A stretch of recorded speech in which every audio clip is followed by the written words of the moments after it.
Waco Blakley, W-A-C-O-B-L-A-K-L-E-Y. I served in the United States Marine Corps. I was honorably discharged in 1994. I enlisted and went to Marine Corps boot camp in 1990. So served 4.5 years in the Marine Corps. Upon my discharge is when I joined the Oklahoma Air National Guard until my retirement in August of 2014. So 20 plus years of service total. So the day I enlisted, actually, I was by myself. It was a decision that I made independently with a grandfather and a father that both served in the United States Army. I chose the Marine Corps on purpose to show them that I was a little bit tougher, which that's not the truth, but in my mind at 18 years old, just turned 19 3 days before I actually stepped onto the footprints at Marine Corps Recruit Depot in San Diego. So that's when my journey started, was February 26th, 1990. And went to Navarro College down in Corsicana, Texas, straight out of high school. And it wasn't for me. I wasn't mature enough. I was still searching for kind of who I was, and knew that I wanted to do something different than where I was at the time. And so during the Christmas break, I had returned back home, and I decided to reach out to the Marine Corps recruiter to explore some options. I had a really interesting 4.5 years in the Marine Corps. I was first stationed in Iwakuni, Japan, which is about an hour south of Hiroshima, at the Marine Corps Air Station there. I helped refuel F-18s, Harriers. I needed something more, and so I put my name in for Marine Security Guard School, which is Marines assigned to American embassies and consulates around the world to protect those diplomatic missions. I was selected and made it through an incredibly demanding, physically and emotionally demanding schoolhouse in Quantico, Virginia, before I was assigned to the American Embassy in Paris, France. And from there I went to the American Embassy in Vienna, Austria. During the course of those two assignments, I was able to do a TDY with the Secret Service to Warsaw, Poland. Very, very interesting. Had a chance to meet the president myself.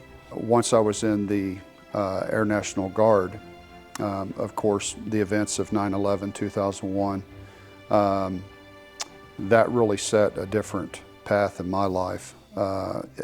We were quickly deployed in November of 2001, landed in Saudi Arabia for a lot of training, combat support in Operation Enduring Freedom, and then came home for a period of time, and then had opportunity to go to Iraq twice.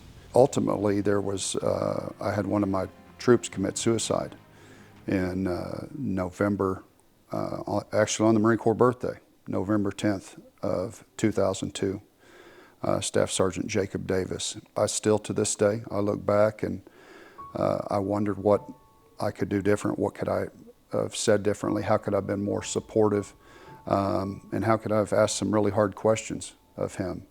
And unfortunately, I can debate with myself still to this day, and probably until the day I'm dead and gone, but he and I were good friends. He was a very, very, just a super, super guy. From that point forward, I really had a different calling. It was no longer about Friday Night Lights. It was about what can I do to make an impact on these men and women that are serving with me right now. So I pursued employment with the United States Department of Veterans Affairs and was hired in between deployments and started there in February of 2005. And I still work there to this day, and I've had a few positions now at this point, but for me to have a small piece of getting them on the right road is more satisfaction than a paycheck or a game of football. 20 men or women have taken their lives that I've been directly a part of, and it's very impactful. If you think about 22 lives taken by their own hand a day, and you look at that from a yearly standpoint, you know, over 8,000 men and women that are at a point in life, mentally, emotionally, maybe physically, that they are willing to contemplate suicide. Maybe they've given thought to suicide. That ideation has been there for a long time, is really, really important for the Veterans Healthcare Administration to take that number down.